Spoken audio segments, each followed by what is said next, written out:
Hey there, everybody. Welcome to the NHL Trade Talk Podcast. My name is Jim Parsons here with NHLTradeTalk.com. And we've got with us for our first episode in a couple of years. It's been a little while since we've done this. Kyle Odlin, who writes with us, and Vivek Kalia. Kyle, how you doing? I'm doing great. Glad to be here. Thanks for having me. Yeah, no problem at all. Vivek, how are you?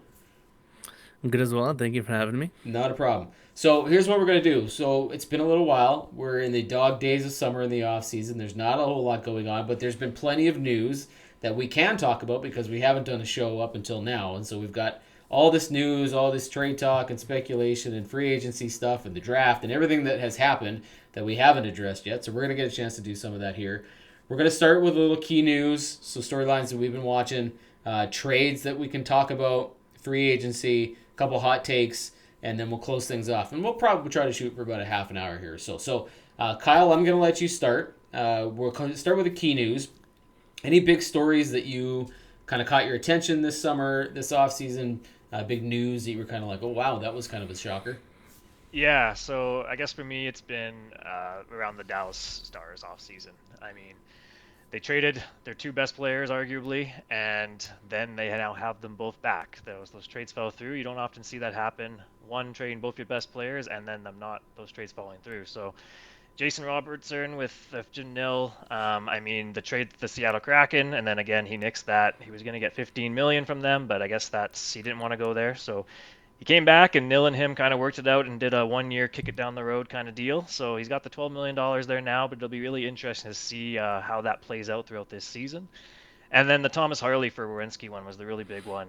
Werenski looked like he was on his way to Dallas. Everybody kind of all came out. So Harley knows now. He just signed his 8 year deal there, but he was getting moved. And then Werenski said, no, I'm going to stay actually in Columbus here. So that's going to be interesting to watch Harley come back. I mean, Dallas is going to embrace him as best they can. I mean, they just traded him, but they also just signed him for 8 years. So that'll be fascinating to watch because that deal is still out there on the table. I think if Columbus decided that they want to revisit it and Werenski agrees to move, I think that deal will get done in a heartbeat. So it'll be interesting to watch the Dallas Stars, especially Harley and Robertson, to see how they play and how Jim Nill kind of handles this situation going forward. Yeah, that's a good call. Dallas was definitely busy this summer between the Robinson and the Werenski chalk. And, we mentioned Harley there. It's kind of the forgotten piece of this whole thing, right? He's the overlooked part of everybody's paying attention to Werenski, what he's going to do, what was Robertson thinking. And then in the background, you've got Thomas Harley, who's kind of like, what's going on, right? Like, did I just get traded or did I not get traded? Do they want me? Do they not want me? Vivek, what's the bigger storyline between those two things? Was it the Jason Robertson part or was it the Zach Werenski part for you? I think for me, it would have to be Jason Robertson because of the fact that we don't really know what he's doing or what he really, not really, or what he wants. Is because he nixed a deal to go to Seattle. He didn't want the extension, so and so he signed for a less amount of money. So he's offered 15. He settled for one for the 1 year deal. So it's kind of confusing as to what he wants or what he really wants. But signing the 1 year deal, it's kind of like a show me deal to the Stars as to okay, you need to show me that you're a contending team itself. The Stars are a really good team. They've for the past 5 6 years they've been a contender. So I think that 1 year deal is more of a show me kind of deal. So I think it was a little bit confusing in that sense, but that for me would be the one. Yeah, I'm very curious to see what Jason Robertson does here. Like, is it about the money? Is it about staying with the Stars? Is it about waiting and seeing if he can get a much bigger payday as the salary cap keeps going up? Was he just not sure where he wanted to go? The Seattle part of that whole process is interesting. It's not like Seattle's a great team, but it's not like a terrible place to play and live and stuff either. And the taxes, all that other fun stuff that goes with it, it's a pretty good place in that respect. So I was a little shocked that he turned that down, but then we saw these contracts. So it'll be really interesting to see how that one plays out. But I do wonder if he'll. I don't know, Kyle. Do you think Jason Robertson's going to wind up staying in Dallas all year? I can't see it. I mean, it sounds like he's kind of torn. He wanted to kind of stay with the Stars, but then I feel like if he was staying, this extension would have got done if he wanted to stay that bad. So Dallas is an interesting spot. I mean, it'd be tough because you're going to come up to the trade deadline, and Dallas isn't going to want to let him just walk to UFA for nothing. But if they're still battling with, say the Colorados of the world for the Central Division, I mean, it's going to be hard also to move that. Plus, another team trying to take on $12 million isn't easy at that time of the year either. So it'll be fascinating to watch. But if I had to make an estimation, I think Jason Roberts is going to be on another team starting next season. That's an interesting call because that'll be fascinating to see if he ultimately decides that he wants to move on. If it's anywhere, it might be Pittsburgh. You never know. Mm. Vivek, I'm going to let you have the floor here. What was the key news storyline that you were watching this offseason? Well, for me, it was a change for the Edmonton Oilers. That was a shocker to me itself. Mike Babcock's name, it did float around there for earlier on itself, but nobody really thought that was going to be reality. At the start, Bruce Cassidy seemed like it was to be their guy, and then obviously Vegas blocked that, and then Edmonton had to pivot elsewhere. The options that they had weren't, I guess, the best of the crop that they were hoping for, and then, of course, including Draisaitl, Hyman into that process as well, having them to be more hands on and even interviewing a few of the candidates, I think, really motivated them and really motivated the whole organization itself. And yeah, they chose that Mike Babcock is going to be their guy, and Babcock even came out earlier. He said that yeah, he's happy retired, and so to go from that to 3 weeks later introducing him, having the full press conference is quite the shocker. And so, be interesting to see kind of what happens and if he's able to, I guess, push them over the edge. Yeah, I was in the room when Babcock was talking for the first time with Edmonton media. A very confident guy. Had absolutely no qualms about telling everybody that it wasn't him that came to the Oilers. It was the Oilers that came to him. And it'll be interesting to see how he handles that because there was a lot of people thinking that he might be walking on eggshells a little bit, might be tipping-toeing through this thing, given his past in Columbus and Detroit and Toronto and all these places where he sort of wore out his welcome, but he did not show any signs of that at all. And the Oilers specifically said, this is our guy, right? And it'll be very fascinating. Kyle, do you think this pans out for Edmonton? Is this going to be like a swing and a miss, or might this pairing work? I think this pairing has the potential to work. I mean, it's obviously a calculated risk that they're going with.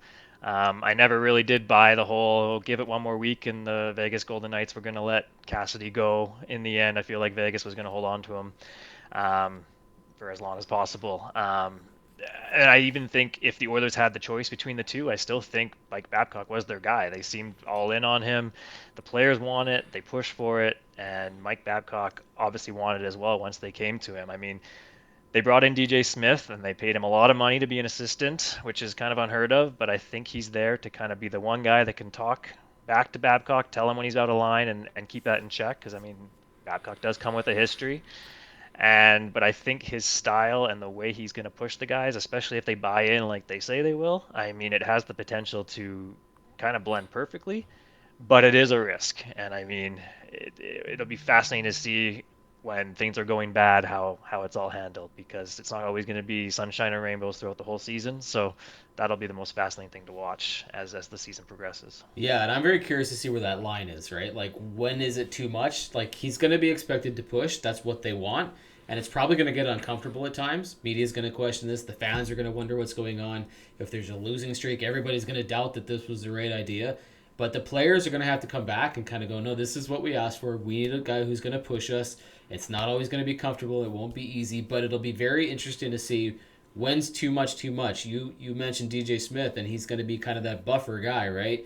He's there to make sure that Babcock doesn't go into his old habits or whatever we've heard allegedly happened doesn't happen again, right? So it'll be kind of curious to see how far the Oilers will let this go and how that's going to impact it. Vivek, I'll let you have the last word here. Is that a swing or a miss on Babcock? Do you think this pans out?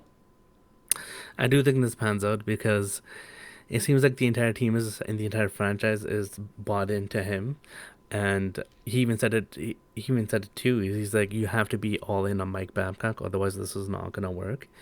And he also mentioned too that you say now in June, May that you want to be pushed hard, and you need that to be consistent throughout the year. And come, October, November, you need to have that same mentality to be bought in as well. So I think it is going to pan out. The one interesting thing, though, is that how he was getting interviewed by McDavid and Draisaitl and Hyman, and he pushed back on those guys too. Mm-hmm. And he said that, you've been to 2 cup finals, why is there no cup? Mm-hmm. And so I think that kind of wowed all 3 of them. And so we'll see how that works. And I love the fact that he's referring to himself in the third person already. This is gonna be Third Yeah. person thing is this will always be really interesting. fun all season long. Yeah, it's gonna be a good time. All right, I'm gonna go with my key news item being the Toronto Maple Leafs and what they did in Toronto. Coach is out, new GM, new kind of special advisor, whatever the hell Matt Sundin actually is. There's a new goalie in town. There's a bunch of new players. The core is still there. Austin Matthews stuck around. It seems like he's buying into what they're doing, although he hasn't committed to anything yet officially. But it sounds like he's a happy guy. He's going through his injury rehab and all that other stuff. But Toronto did a lot of stuff. So my question for you, Kyle, is did Toronto do enough to make them a playoff team? Or is this like just a bunch of shuffling deck chairs on the Titanic here? Is Toronto still going to be a problem and it's not going to pan out for them? Yeah, it's a tough one of Toronto. I mean, they made a lot of moves, like you mentioned, and the goaltending to me is going to be the key factor. I mean, Bobrovsky is not a young guy anymore, and they gave him big money to do his thing. And if there's an injury there, it could go downhill real fast because Stolarz also deals with a lot of injuries. So they could be looking at that MVP from the playoffs from the AHL pretty quicker, or a lot quicker than they really want to be. So, and Bobrovsky had a tough season last year in Florida, who I think has a better decor and a better defensive system than Toronto has, even though Florida had a ton of injuries. So it'll be fascinating to see how he does there, especially given the fact that the decor in front of him is a little iffy. You don't know if Morgan Riley's going to be there or not. I remember Bruce Boudreau was talking about this earlier about how the decoy is a little too old, a little too slow, can't move the puck well enough. So that'll be fascinating to watch. Darren Radish obviously brings a new look on their power play from the point, that big shot they've been searching for forever. But they also overpaid for a couple third, fourth liners, and Gavin McKenna, I'm not sure if he's ready to be obviously that first line, second line guy right away. That's a lot of pressure, especially in Toronto. And then, yeah, the Jim Hiller with the system he plays, very defensive, and they already struggled with that with Berube last year. So it'll be fascinating to watch them, but I think it's kind of more just deck chair movement and a lot of splash without a lot of dash there. So I like that. Yeah, that's good. Splash, not a lot of dash. Or dash, not splash. Whatever it was. That's yeah. good. Okay, Vivek, he mentioned a lot of stuff there. He mentioned McKenna, he mentioned Bobrovsky, he mentioned Radish, he mentioned the third line and fourth line guys. We obviously know there's a new GM, there's a new coach, and his system. Which one of those things stands out for you? And when you think about it, do you go, yeah, that's a win, or that could be problematic? I think it's coaching for me is because the coaching itself, it's like how like I said, it's a similar system to Craig Berube itself. So it's like they're bringing in a similar system that didn't work previously. So it's like so that to me is questionable. And then also to their defensive core.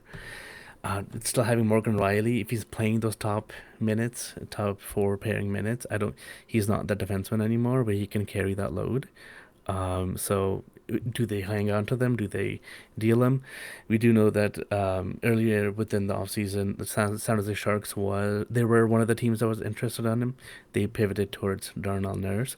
So to me, it seems like they're going to be keeping Morgan Riley. So that defensive core, to me, again, like how Cal mentioned, it's going to be older. It's going to be slower.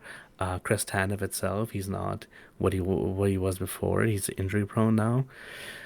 Yeah, I think it's too many questions surrounding this team. Yeah, like you're pointing out, there's a lot of movement there, but not always is that a good thing, right? When you have too much going on, too many pieces shuffling around, it takes time to build chemistry. It takes time to figure each other out and what's going on.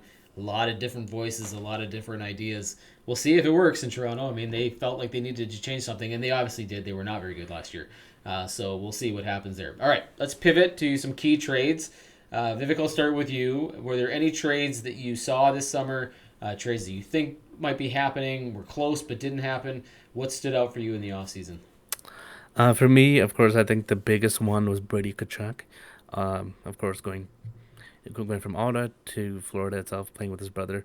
We already knew, I feel like the hockey world knew that he wanted to leave Ottawa and he wanted to join his brother. He's been kind of hinting it, for years now, for a couple of seasons there.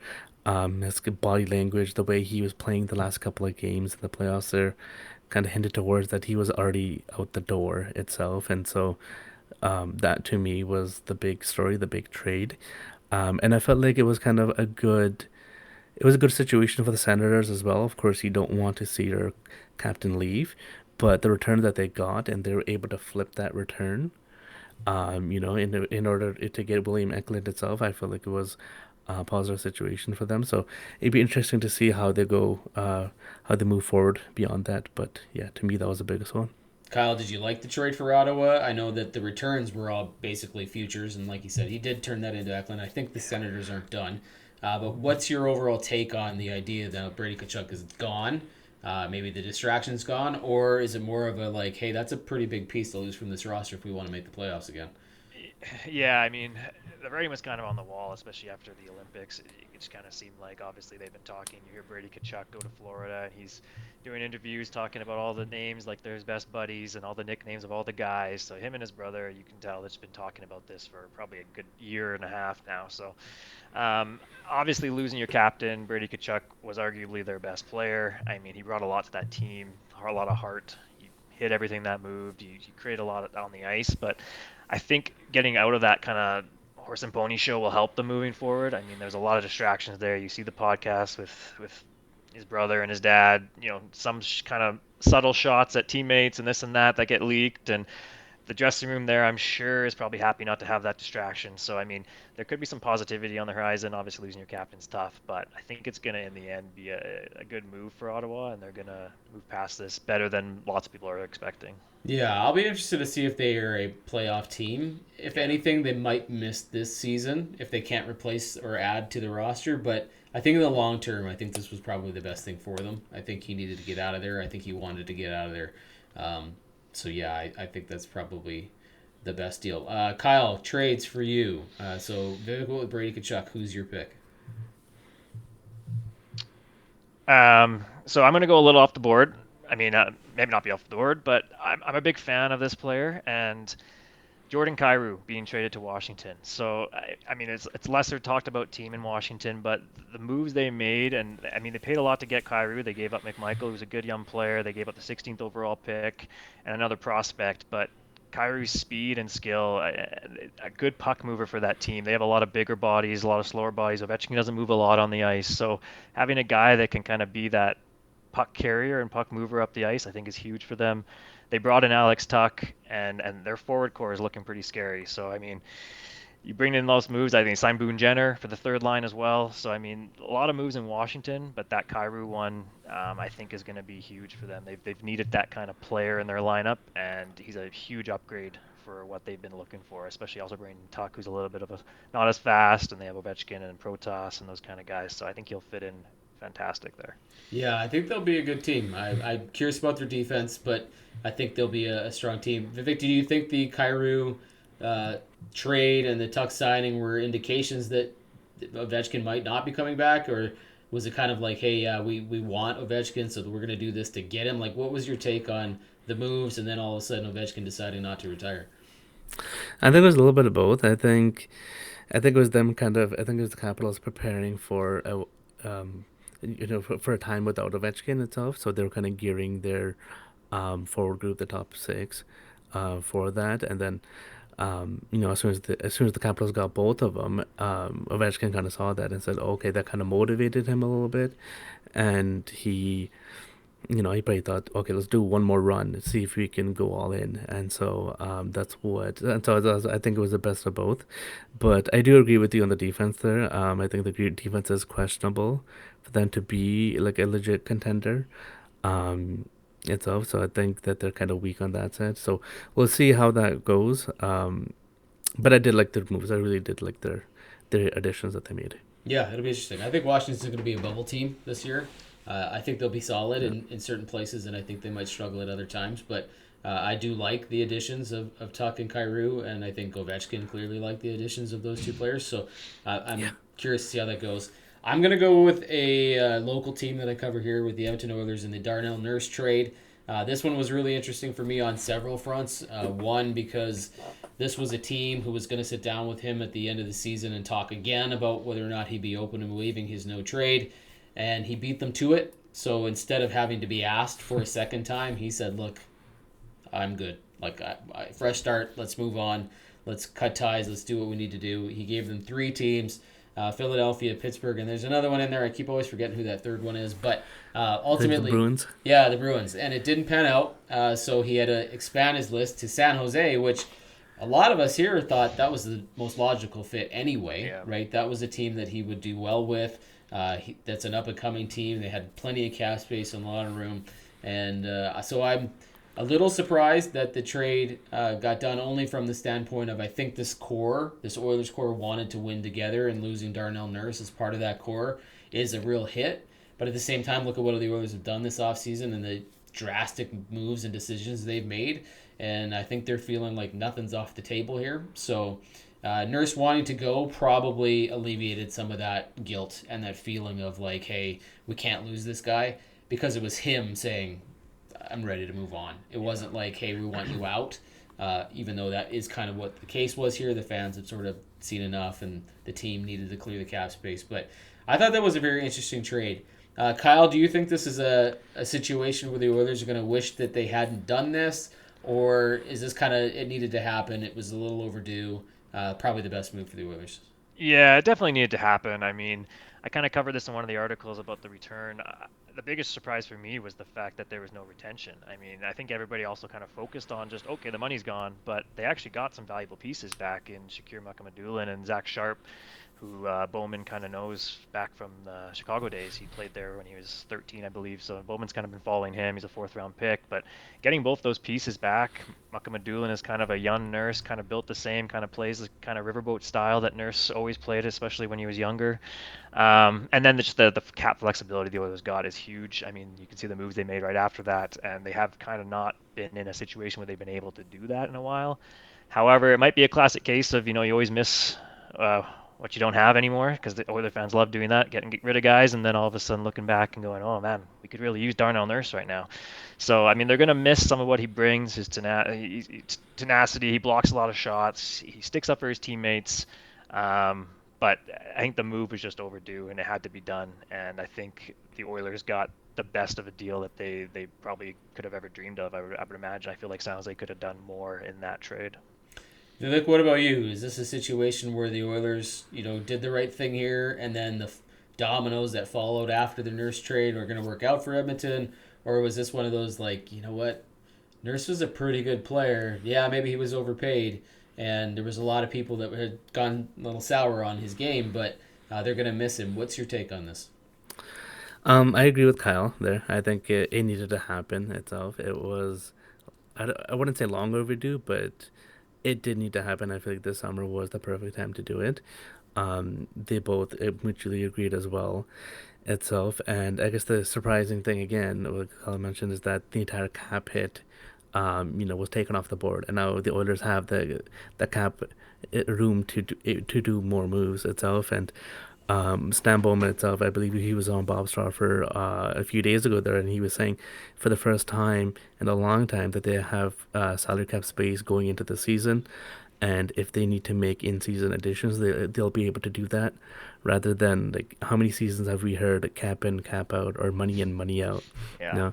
That's too. That's yeah. So now for the first time in like, I don't know, 10 years, we were able to have actually cap room. So it's nice to have that. But of course, the player itself, you are going to miss it, because he was an important piece. Like I believe he was a big piece in that locker room too, not just not just the minutes that he played, but I believe he was a leader. He was part of the leader core too, and so they will miss that. But I think Wallman needs to step up. Ryan Shea is also there as well, so he can elevate in the lineup. So I think they'll be okay. Yeah, and you mentioned Ryan Shea, and there's some pieces that happened here because of the Nurse trade, even though there's still some cap room, right? Ryan Shea comes in, Matthew Joseph comes in, Frederick Anderson comes in from Carolina, and they sort of solve their goaltending problem. I don't know. We'll find out. But they did some stuff, and they still have some money to spend, and I think they'll probably spend it later in the season. So, it's an interesting trade on several fronts. Lots of fallout that's still to come here potentially, or dominoes in a positive direction for the Oilers too, so we'll see. All right, then we're going to switch over to free agency. I'm going to kick this one off.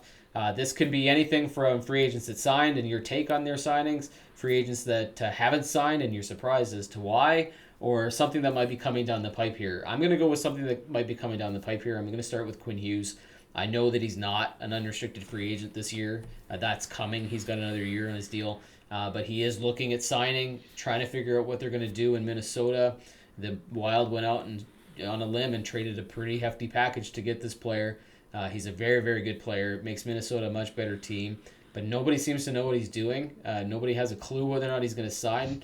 Many in Minnesota think it's going to be for maybe 3 years to line up with his brother Jack Hughes.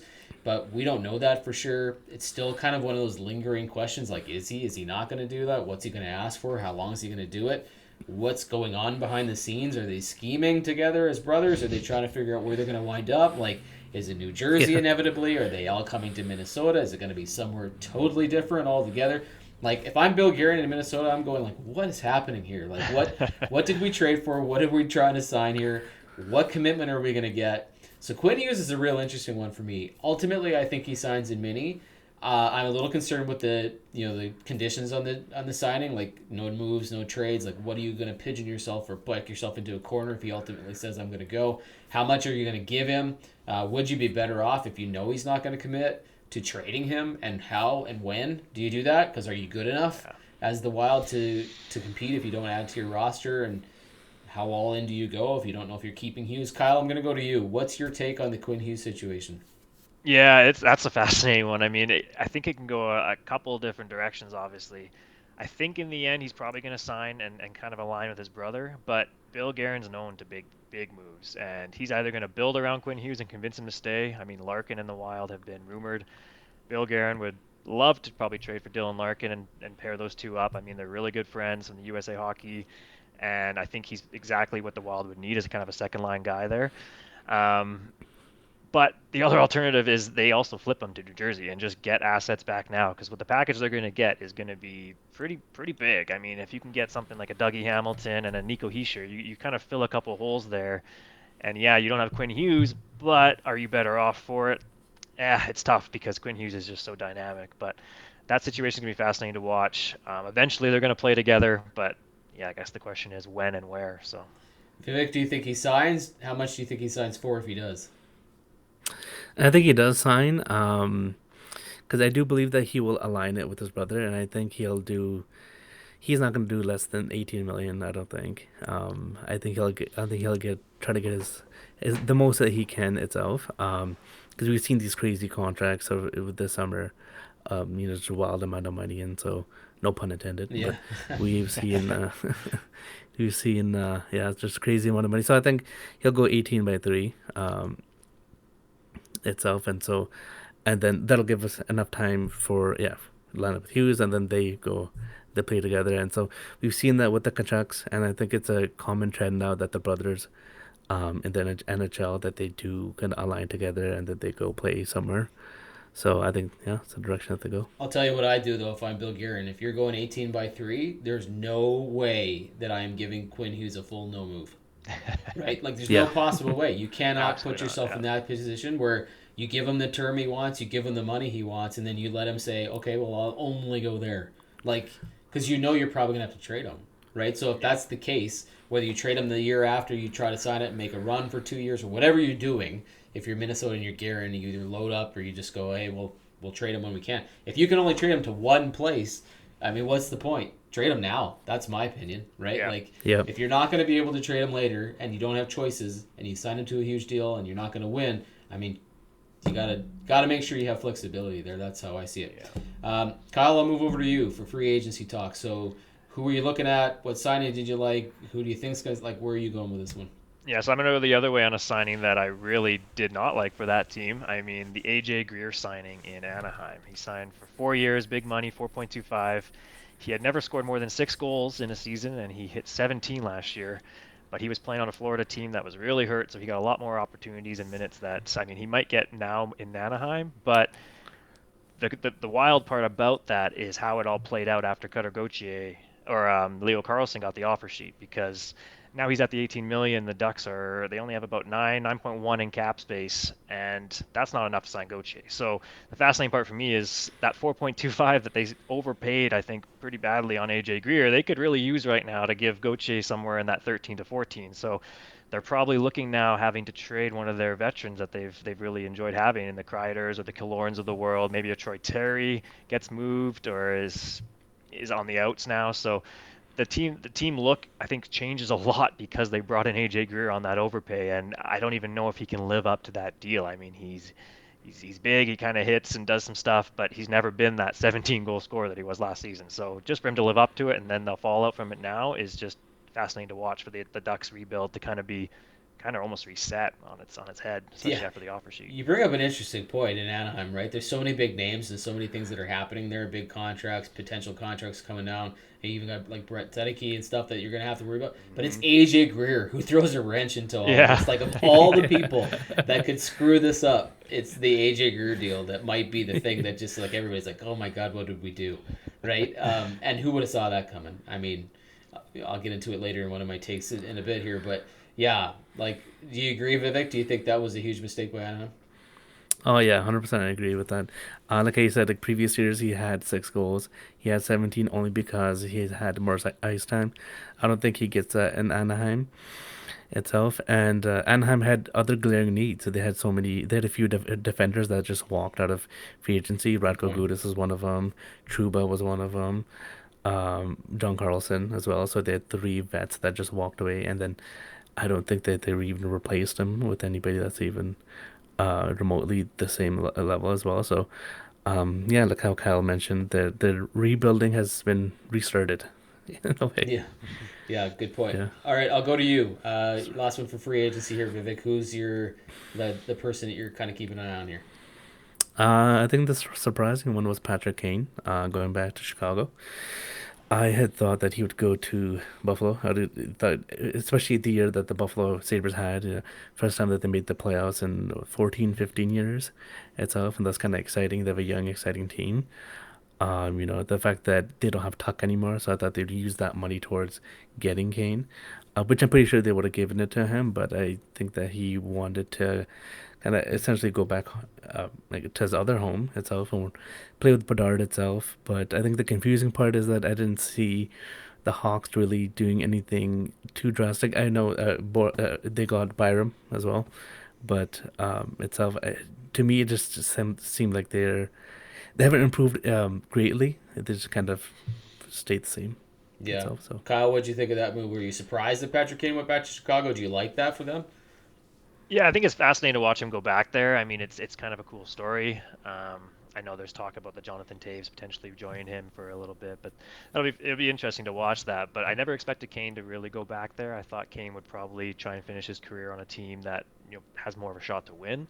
But we'll see. I mean, I'm a little confused what Kyle Davidson's doing in Chicago. It seems like it's always going to build around Bedard, and we're going to get going. This rebuild's going to take off. We're going to be a competing team, but then not a lot really happens. So, I mean, yeah, they brought in Byram, who I think they overpaid massively for and gave him that massive contract. He's now one of the top paid players in the league, and I mean, he's confident he can be that, so we'll see. But Bedard's hurt now too, so Kane's going to be kind of on his own for a little bit. But it'll be interesting to see because Chicago is not at a spot where I think Kane would be looking at that going, wow, that's a team I can have a last hurrah with. But it is a cool story, and seeing him back in town there is gonna be fun to watch. Yeah, it goes to show how much narratives can change, right? Like when Patrick Kane left and Taves left and Seabrook and Keith and all those guys moved on. Chicago, Davidson specifically was like, we're done with that chapter of this. It's the Bedard show now. It's everybody that's coming after Connor Bedard. And then Chicago goes out and struggles for a little bit. Bedard doesn't have a winger, doesn't have anybody to play. And so they kind of go, hey, you know what? Like, we'd like to win. This seems to make some sense for us. Patrick Kane, who probably was already open to maybe going back, has decided, yeah, you know what, that's good for me. Let's do 2 years and make it work. And it's decent money. There's not that bonus heavy thing. It's guaranteed money. So it's good for him. So, yeah, it's interesting. I think it'll be fascinating to see if Chicago's any good, whether or not the additions that they did make are enough to get them in the conversation. I don't think they're a contender by any means. I'm not even sure they make the playoffs. But I think it'll be interesting to see how this one goes. All right. We're going to go to our last section for the show, hot takes. Kyle, I'll start with you. This can be anything you want to talk about. Can be, something that you're like, oh yeah, this one's a little off the board. Something I thought was quite fascinating. Like, what do you want to go if you're going to take a hot take on the off season so far? Yeah, so one of the bigger stories that I found that kind of shocked me the most was the Ville Koivunen signing for 8 years. So does that reset or change the market now for these younger players that haven't quite made it yet? Are they going to start asking for more money down the road now? Seeing Koivunen got that. I mean, he has 2 career goals in I think 40 some career games. Even when he was in the lineup, he didn't look really like a full-time NHLer. Like he's made it. He kind of looked like a fringe player. He's really good in the AHL, but there's a lot of guys that are good in the AHL that don't succeed in the NHL. So to go out and give him that 8-year ticket with 4.2, I believe was the number, it just kind of blew me away. I mean, Colin Graff signed with the Sharks for I think right around the same amount, 4.25, and he scored 21 goals last year. So it was only a 3-year deal versus the 8. So maybe they're obviously banking on long term that deal being huge value. But I mean, he hasn't even proven that because I feel like if they went to him and said, "Hey, here's 2.5," I mean, maybe not for 8 years, but I'm sure he says that, and then in a couple of years he probably takes this deal anyway. So I didn't get it. I don't get the money. It's a very interesting gamble by Kyle Dubas, who has been known to take interesting gambles. So that one will be interesting to see. And does it reset some of the markets of these younger players that haven't quite made it yet? That no, I'm going to bank on myself. You give me this money and I'll show you. Like that'll be interesting to watch moving forward. Yeah, you make a good point. Like, does he change the market? Does Dubas know something nobody else seems to know? Like, that's the feeling here, right? Like, they've got a read on this player that everybody else is just sort of in the dark. And I don't know, Vivek, did you like the signing, or do you think it's just wild? I think it's wild, especially the season that Dubas had. He traded Jari itself, and he didn't retain on any of that, and so he had a pretty good season, pretty good year as a GM itself, and he throws like 8 years for $1 million. I think the term itself is more scary than the actual dollar amount. Yeah, so mine would be the three goalie system that the Oilers have. So Jari, Anderson, and Levi itself. So they're not expecting Anderson to be playing the 30, 40 games itself. They're not going to rely on him. He'll be playing itself. And so Levi, I feel like he would become motivated to make the team. He'd be motivated to stay on the bench and to learn from the guys. And so that's a good motivating factor there. Jari, he lost his starting role to Connor Ingram last year, so I feel like he'll have a chip on his shoulder to kind of, prove that he is a number one starter. So I feel like the three goalie system with the Oilers would be beneficial. We've seen it last year with the Hurricanes. They ran the three goalie system as well. So we'll see how long that lasts, and we'll see kind of, who ultimately gets the starting role itself, and who decides, and who's on the press box and who's on the bench. But be interesting to see. Yeah, I'm curious about this. Like, I think this three goalie thing could work at Edmonton. I have no clue who is going to play, how many games, and who's going to start, and if they even know what they're going to be doing in that respect. Whether Devin Levi gets a ton of starts, whether Frederick Anderson plays more than 20 games. Like, I think it's really up in the air right now. My inkling is that maybe Babcock is going to lean a little bit more towards Frederick Anderson because there's a history there. But it'll all depend on whether Jari can find a game, right? If he was so, I mean, to not be not to mean, he was awful last season, right? Like, it just wasn't good. So if he does that again, it's not going to be good for him. He's probably not going to get many games, and they're probably going to try to move him or demote him or whatever the case is. But I think this three goalie thing is a must, and I think it's potentially workable for them. Kyle, I don't know if you had a chance to weigh in on this, but did you have a thought on the three goalie system in Edmonton? Yeah, so I think it's very interesting. I like it with the different three goalies they have. They have the older vet who you can mentor. He's kind of injury prone, so you got some backup there. They got the young rookie who's going to learn and potentially get some starts in some big games, maybe learn do a back to back and those kind of things. And then you have the wild card completely in Jari, who, I mean, if he plays like he did in Pittsburgh last year, I mean, great. If he plays like he did in Edmonton, horrible. So you kind of have that system where it might work. Freddie Anderson's coming in. He's used to a three goalie system in Carolina, and it paid off well for them when he got hurt in the playoffs, in the Cup Finals, and Brandon Bussey came in and carried them the last couple of games. So, I mean, it has all the potential. I like the three of them as a group together, but it also could turn into a two goalie system pretty quick if Jari bombs out, and then you're relying a lot on Devin Levi at that point. So, I love the Levi move. but it'll be interesting to watch to see how it goes with Babcock and Anderson and stuff if they can stay healthy. So Yeah, it's a funny trade-off. I think the Oilers are better in their goaltending situation, but I don't know that there's any real certainty here. It's all question marks across the board, right? So it's going to be interesting. All right, my hot take is going to be Daniel Briere and what he did to the entire league this summer with his offer sheet for Leo Carlsson. I don't know if he realizes, maybe he does now, but if he knew at the time what he was setting in motion. With the Carlsson offer sheet, it was matched by Anaheim at $18 million for 5 years. Not terribly surprised Anaheim matched it, but I was very surprised at the term and the dollar amount that they offered Leo Carlsson to try to shake something up, I think is what he was going for here. But I think he didn't foresee the impact it would have. Like the Macklin-Celebrini deal at 18.8, the Bedard deal not long after at 15, what's coming down the pipes for guys like Quinn Hughes, Cale Makar, Matthew Schaefer, what's going to be coming down the pipe for the Philadelphia Flyers, the team that he manages, and what's going to be happening there. I think he completely reset the market, and he did it probably 2 or 3 years earlier than it would have naturally done on its own, right? I think it was going up. I think the salary cap was going to create this situation where contracts were much higher. But Briere just sort of kicked it into overdrive, and not only did he screw all the other teams, he screwed his own team. He screwed his situation in Philly where he's going to have to make adjustments, and I believe the GMs are going to be kind of pissed, and they're going to be coming after him. I think they're going to intentionally kind of go, you know what? This is a guy that just messed this up, especially Anaheim, right? Like, I don't know if there's any retribution they can do, but you're going to have players and teams, and everybody's going to be taking advantage of this one decision by Daniel Briere and the Philadelphia Flyers. So for my hot take is that I think he really kind of messed up the league in terms of the speed in which these salaries were going to balloon. Kyle, am I right or wrong in that take, do you think? Yeah, no, I think you're right. I mean, the salaries were going to go up, the cap's going up, but they jumped immensely, and we're going to all of a sudden see that first $20 million contract, and then it's going to keep going up as that max goes up. I mean, Matthew Schaefer right now, that much even better than Carlsson is, and if he has the same season as he just had, I mean, he's going to probably set the market. And Porter Martone now in Philly, he saw his GM just offer $18 million to a guy, and if he has a season like he kind of started showing last year, I mean, he's getting for a big raise. That'd be somewhere he's looking at now, especially knowing Briere's going to give that out. So, yeah, it'll be interesting to watch. Cale Makar signing, he's going to probably get 20. He's going to want it. Maybe he takes a discount, but those contracts are going to just keep climbing and climbing. It'll be fascinating to see what Connor McDavid does in a couple of years as well, because the cap's going to be maxed out probably at 23-ish.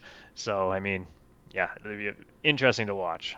Vivek, what's your take on what Briere did?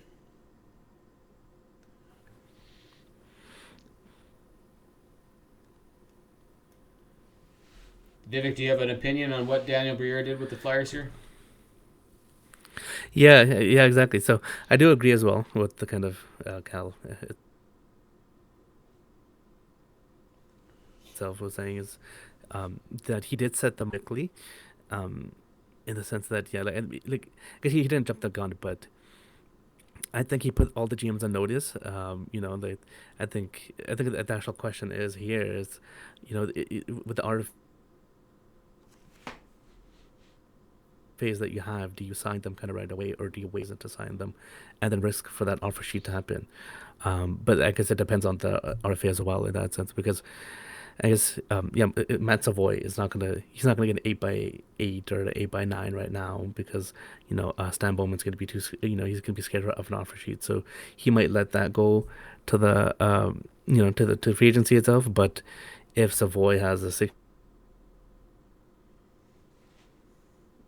60-70 point season, then you okay, maybe he will get offer sheeted. So I think it's an interesting situation that they're in now. Yeah. The fallout is going to be something. I think we're going to be seeing the impact of this decision for many, many years, and the market has completely changed thanks to the Philadelphia Flyers and Briere. Guys, this was great. This was a really good first show back. I'm glad that you were both able to come on and do this with us here. We're going to keep doing this throughout the off season, and then as the season rolls along, hopefully we'll have some guests with us every once in a while as well. But Kyle, I just want to say thanks for coming on. If people want to find your stuff on social, where would they find it?